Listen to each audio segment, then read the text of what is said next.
Everybody, welcome back to another edition of 20 Minutes. And again, I always appreciate our coaches taking time out of their busy schedules.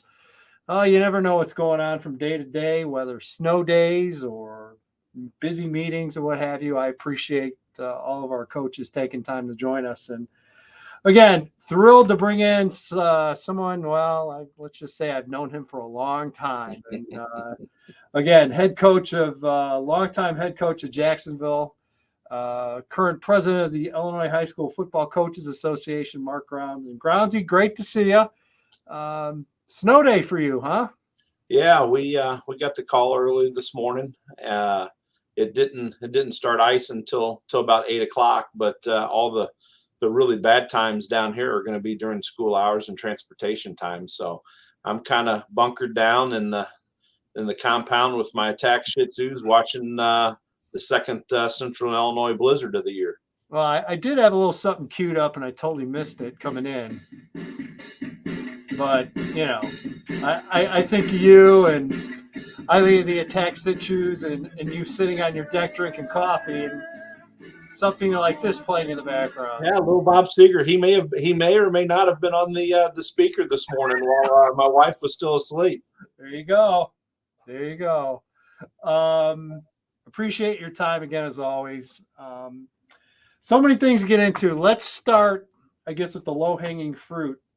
1 through 32. I mean, I'm not shocked that we're going to give it a shot. Was it the timing that, I guess, surprised me? Did it surprise you? Because, I talked to a few guys from time to time and again, Mark, and it had been mentioned, but I didn't get a feeling it was really pressing, or did I just completely miss the boat? No, I don't think so. It wasn't on my radar screen at all. I know there's always been the talk about it, but the IHSA always used the excuse of travel. That's part of the excuses why districts for some of the 7A and 8A schools don't seem to work for them. And it just came out, it was almost like it was tucked in there with the 8-man football, which I think is a great announcement for the health of football in the state of Illinois. But it's something different. I think if we're willing to try this, maybe that opens the door that we look for some long-term solutions that has plagued schools for a long time, especially some downstate smaller schools. Yeah, you mentioned travel, and I know that was kind of the reason why we went to more of a geographic friendly system at the time. I remember when all that kind of went down, and gas prices were around $4 a gallon. Yeah. And ironically, you look now, and gas prices are around $4 a gallon. So again, the timing is what kind of really threw me off. But is it something that, I don't know. We talk a lot about the travel aspect of it. You obviously being a longtime educator, is it a good thing to get those kids out of the areas and go face some different people? See, I guess the biggest hang-up I've always had with the geographic part of this, Mark, is, in a lot of cases, you end up playing the same teams over and over. Now, that could still happen, theoretically, under 1 through 32. But at least I think the odds are better and of that not happening. And then what you'll hear, especially closer up in my area where I'm in Will County, where it seems like I'm literally on the Mason-Dixon line from north-south, right off of I-80. You'll hear some schools rumble about, well, one year we went north, the next year we went south. Some years we have no idea where we're going. So I think this at least kind of takes out that fuzzy geographic principle that people always struggled with. I mean, I don't know. Is that part of the hopefully the solution for all this as well? Well, I think so. And some of this could be, how does 8-man football in the new classification fit in? Because some of the smaller schools will be taken out of the 1A. So I imagine it's probably part of a grand plan that we're just not privy to. But the people that complain about the travel and going away from schools in your area, you don't hear that from the coaches or the players. I know back in the mid 2000s, it seemed like every year in the second round of the playoffs, I had to face Sacred Heart Griffin or Chatham Glenwood again. And we had some great second round battles that we fell short in overtime with, and those schools went on to play for the state title. So, and I think it's important that downstate football gets exposed to upstate football, and upstate football realizes there is some football that's being played south of I-80 from time to time. So I think it's part of that holistic experience that kids need to have, and communities need to have. I still go back to, in 04 when we were in the semis and Joliet Catholic rolled into town. I knew what Joliet Catholic was about because, I coached in Chicago for a while. But it was a great experience for our community to have that story program roll into town. And, I from time to time I get kids that were, or parents that were part of that team that reach out and wish us good luck because they remember the experience that they had coming down to Jacksonville. So I think it's a learning process, and really part of the teaching process, which is what athletics is supposed to be about. Yeah, it's amazing. I'm glad you brought up the Joliet Catholic game because, to this day, those fans, those JCA diehard fans will talk about the road trip to Jacksonville. They'll talk about the road trip playing Mick Peterson and Pontiac back in the day when Mick had those guys rolling.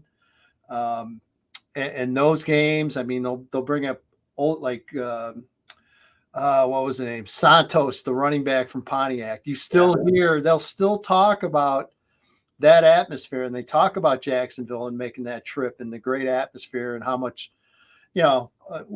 just a great experience it was. I think a lot of that got lost, Mark. I really do. I think this will do nothing but add to that appeal. And the thing I want to ask you too, what was maybe one of your more favorite road trips since you've been coaching, having to do it? Well, I think the first one that we had, we went to Muhammad Seymour. Bodie Reeder was a great quarterback that went on, had a great college career, and is a college coach.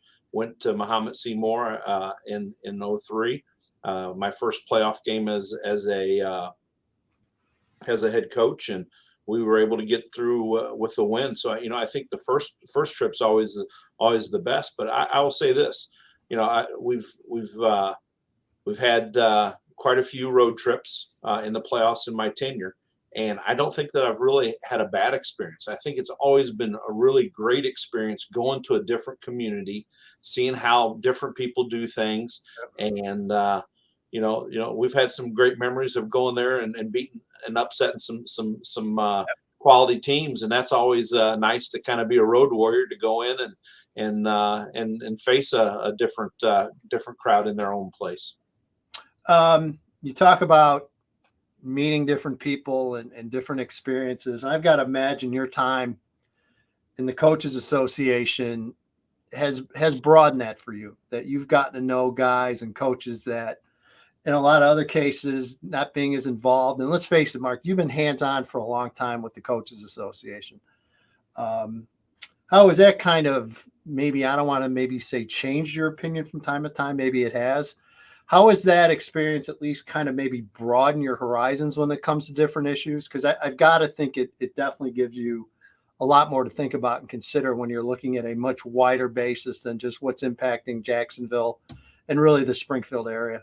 Yeah, it does. And, I think the pandemic really brought a lot of people from all the different types of schools together, battling for a common cause, which was to regain a season, regain football, regain the ability to play. Again, I think I was fortunate for my 5 years spent at North Park College.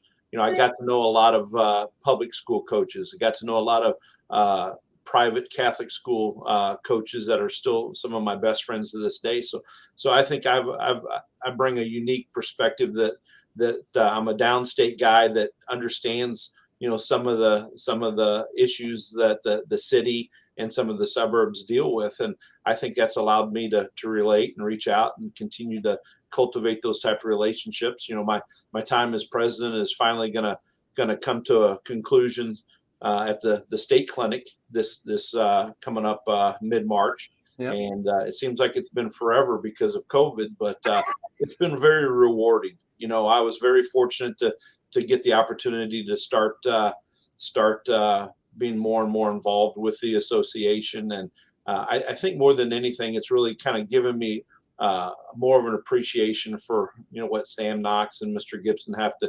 and Mr. Anderson have all had to deal with the IHSA through some really troubling times for our state. And the easiest thing to do is to be able to express your opinion. The hardest thing to do is to understand why other people have to do or can't do some of the things that they want to be able to do to help your goals and your motives come to fruition. Yeah, it's interesting because it's very easy to kind of sit on the sideline and criticize them and pick this apart and that apart. But as I've learned, of all people, Mark, that I've learned over the years, once you get to know them as people, boy, it changes your opinion. It really does. You realize how dedicated these people have been and how much they're into it and how much they care. And, you might not agree with the decisions, but boy, Mark, I tell you, it's hard to argue when you do get to know them and kind of know what their beliefs are and what they're trying to accomplish. I think it definitely changes perspective big time, especially for those leaders from the IHSA.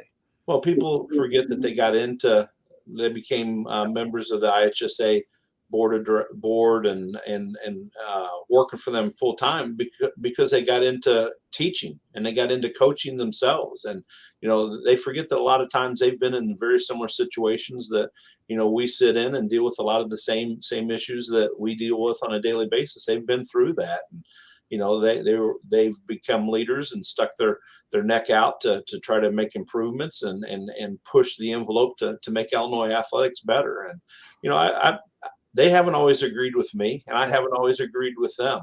But I will say this: they're very gracious in allowing you to express your opinion. And if you give them the time of day, they're always willing to try to help you work through problems and get to a positive resolution to issues.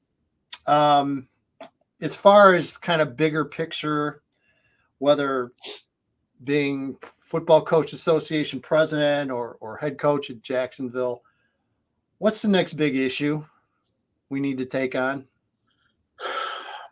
I mean, scheduling was obviously very popular, and there was a lot of talk with the districts. Then we went into COVID, and ironically, we almost ended up going back to districts because of COVID. If you look at that short schedule, there were some district-like setups that were put in place. I mean, what's the next big one, Mark? I'm still trying to figure out what that might be. Well, I think for the Coaches Association, we created a competition committee last year, and there's going to be a couple of proposals that passed unanimously from the board of the trustees with the association. That you're going to see a school introduced trying to stay within the summer regulations that we have as far as contact and stuff like that, but have the ability to legally work with other schools for some teaching learnable, for camps, things like that. Yep. I think everybody's on board with that as long as we can stay within the safety and the heat acclimation guidelines. People push the envelope on doing it right now. We know that, everybody knows that. But every other sport has the ability to have working moments with other schools to improve it. So I think that to me, that should be a no-brainer that every administration should vote for. The other thing that we'd like to see that is going to be a little bit more controversial to some people. We'd like to be able to swap out the soda scrimmage to have a jamboree or a scrimmage against another sport like every other state. Every other state does. So those are going to be proposals, as I said, that passed unanimously from the board of directors, that came directly from the membership. So I think those are two issues. I don't think they should be big issues because they're common sense issues. Yep. Okay. I totally agree. And the scrimmage, I mean, I've been having that discussion for decades now. It helps our officials. Oh, it helps your officials. It helps you as a coach. You get to see your kids going live against a team you'll probably never see again in your life. But it also gives you as a coach teaching moments where you could actually stop it and say, look, coach, can you run that back again? I want to show this kid and this kid what they did wrong on that play. And you can do it. And it's fine. And it can be done safely. You get it all on tape. Right. So if a kid is not tackling properly, you'll have it. You'll be able to watch it and go back and correct it. Yeah, you're right. Could not. That's fantastic to hear. And as I said, it came out. We created a competition committee as the association. I think COVID taught us one thing. We have got, as an association, have to be more proactive to push the envelope. We can't just rely on the advisory committee, which is handpicked from the IHSA, to deal with issues that they want to talk about. So we want to create an avenue that our membership has the right to be heard and pass through stuff, and we can carry the proposals forward. I think the other big issue and it's kind of twofold. Number one, we need more numbers of these people, but I think we've got the biggest thing other than districts and scheduling, which I think is something that still needs to be addressed. How you do it, I'm not sure, but it needs to be addressed. Is relationships between coaches and officials. I think that's more critical now than ever because there's less people going into the ranks of being an official. Some of that is pay. I think we need to try to find a way to do a better job of making it more worth their while. But I think that communication between officials, associations, and coaches, to where there's consistency of how coaches act towards officials and how officials act towards coaches. I think the only way to do that is to get together and just continue to as we talked earlier, put a face to the people. Yeah. Once you know, put a face to the people, and that they're part of our game and they're there for a reason, other than being in control. Which unfortunately for coaches, we're control freaks. They are in control of a game. How do you address your situations in a way that doesn't offend them? How do they make a call which could be a critical situation? How do they address an upset coach whose job may be on the line? Those sort of things. Yep. And those are issues that the only way to solve them is by putting people in the room and educate them on what's expected. So there is that consistency. To me, those are the things off the top of my head. I'm sure there's probably 5 or 6 other ones, but they're ones that I think everybody knows. They're the elephant that's in the room. Yep. The things that everybody knows that we need to address. How do we address it? And I'd like to think that the Coaches Association will have a big part in that. That's some terrific stuff for sure. Couple of things I want to cover. Again, we're already 17 minutes into this. I could do this for 4 hours with you easily. Talk about Central State 8. First of all, what's a more stressful job? Being governor of the state of Illinois, being an air traffic controller, or a defensive coordinator in the Central State 8? Oh, that's a good one. I think Central State 8 football has a well-earned reputation. I think that you look at what Ken Leonard and Derek Leonard offensively started. I think we had a little role in the expansion of spread offenses as well with some of our successes. Yep. We were the outliers in the early to mid 2000s. Now that's almost like when you get to be a head coach in Illinois, they give you the Central State 8 playbook. You got to run these plays, these sets, these plays. And what it's done is it's forced people to be creative and push the envelope further and further. And I had somebody talk to me about a game or what we were doing back when I first started, which is over 20 years ago now. And man, football has changed. And I believe that a lot of that had to do with some of the stuff that was ran here in Central Illinois. Yeah. This past fall, maybe the best quarterback year ever in the conference. Is that fair? Boy, if it's not, there's only a couple other years that I can think of. I mean, it seemed like every team that we faced had a kid that was athletic, tall, could run, could throw, and they really were the straw that stirred the drink for their teams, and including ours with Elijah Owens. Yeah. Owens. You had Ty Lott over at Sacred Heart. You look at Hank Beatty over at Yeah, Rochester. he was okay, right? Uh, you know, So, I don't know if he got run over by the train, but the train ran yeah, over a lot of people in his 4-year career at Phil- Springfield. Phillips and Decatur MacArthur, MacArthur, you Decatur know, MacArthur had a terrific offense and a really good quarterback as well as you mentioned your guy. How exciting was that Week 9 game, beating Decatur to get in? it was awesome. Yeah, It'd been 4 years since we'd made the playoffs. We were in a rebuild, and had some close games against them that would have been the difference to making the playoffs.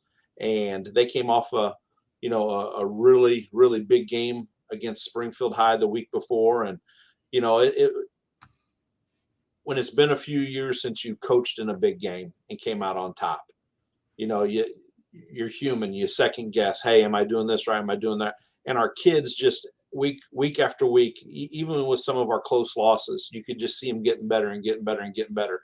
And it all pulled together week 9, and had a great game against them. And some of those kids afterwards, they came up to me and just like put their hand on my shoulder and were just like, we did it. We finally did it. We're going back to the playoffs. And, I can be an emotional person. I could probably start crying if I really want to think yeah, about some of those kids, their raw emotion. And at the same time, I felt so bad for Coach Spates, who's a good friend, because if they didn't lose 2 games to COVID, they yeah, would have been in the playoffs as well. yep. They were a playoff team. So honestly, that to me, that was a first round playoff game, and that's how they felt as well. And we made a couple more plays than they did, and it was awesome. Yeah, and it all that told me was I had a chance to see MacArthur the week before playing the moat over at Springfield, and my first thought was, "Wow, that's a playoff team." And then Yeah. when you beat them in Week 9, I'm thinking, "Okay, Central State 8's got to be pretty good this year," which obviously it turned out it was a good year for the conference. And again, it's we talk about the quarterbacks, but I think one thing I think we obviously need to touch on. You'll be hard pressed to find a conference with better coaches. I mean, you already mentioned Derek Spates, the Leonards, you. I mean, amazing coaching goes on in the Central State 8. Well, there's we've all been fortunate that we've had to chase the great one in Ken Leonard, and just trying to play him has made us up our game.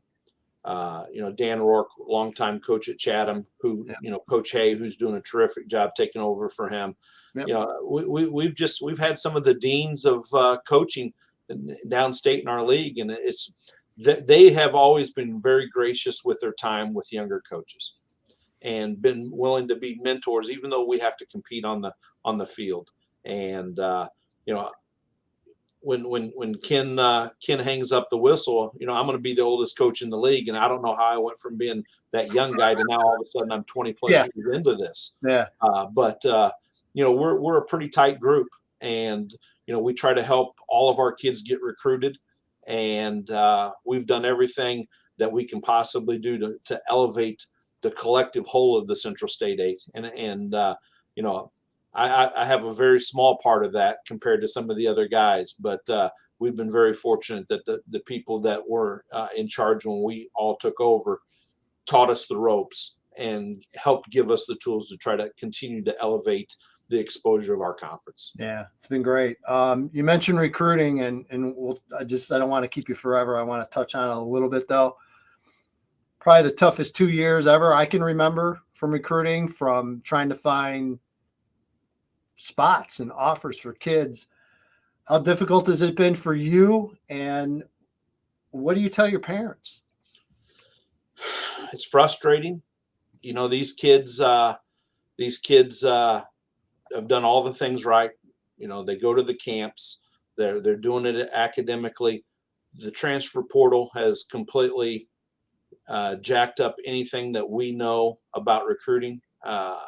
We're hopeful that it gets back to a little bit more of a sense of normalcy for these 23 kids. But, we tell them you got to be patient, and you got to have belief in the system, that it just takes one team to fall in love with you. And once you get that first offer, more will come. I think my kid right now, Elijah Owens, in a regular year, without the transfer portal, with his grades and his size and what he brings to the table, I think he'd have 5 to 10 offers right now. Right now, everybody's trying to evaluate what are they going to get in the transfer portal before they start offering some of the 23 kids. Yep. And this is a high academic kid. I mean, he's a 4.2 on a 4.0, and it's going to happen. But it's frustrating to try to figure out what the new roadmap is to recruiting. And if it wasn't for people like you that stay in constant contact with the kids and the coaches to continue to bring exposure to the kids that need to have exposure brought to them, I really don't know what our state would do, especially when we're behind with not having spring ball that those coaches can come and watch them out on the practice field. Yeah, it gets harder every year, Mark. It really does. It's, you try to continue to talk to those kids, and it. And I talk to kids every day and to stay positive and for them to do that. And then when you see kids going here and not going there, it gets really tough. But again, you hang in there and you fight. That's, I think, what everyone's doing right now. And I think things will turn. I definitely think eventually it'll come back and more of those slots will open up. You already mentioned Elijah Owens, young man I've had a chance already to see a handful of times. And again, as you mentioned, big, strong, athletic kid, great personality, by the way, off the field. Just love talking to him. And you mentioned high academic kid.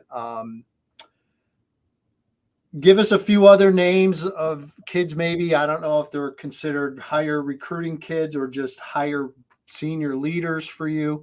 Who are a handful of kids that we need to know about going into next year? Well, I've got a tweener kid in Deion Salther. He's a wide receiver, tight end, H-back type kid that was our leading receiver and all conference for us. And, the one name that not a lot of people are talking about is I had a tremendous sophomore running back that started for me named Camron Mitchell. I was fortunate to coach his dad on my first playoff team.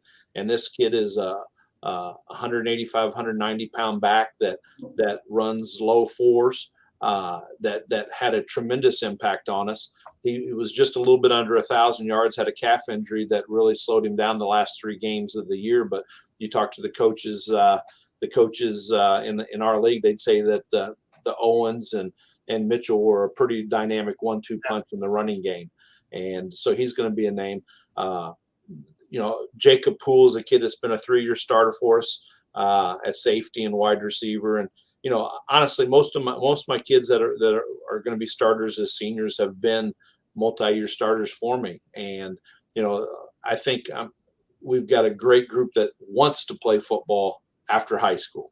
We've had a couple of years that we didn't have a lot of guys looking for it. So I've got some Division III kids that are going to be top-notch Division III kids, but I've got some scholarship caliber kids as well. And, I think that's when you're a healthy football program and kids have a good experience, no matter what level they play at, if they still want to go and play, it makes you feel good as a coach.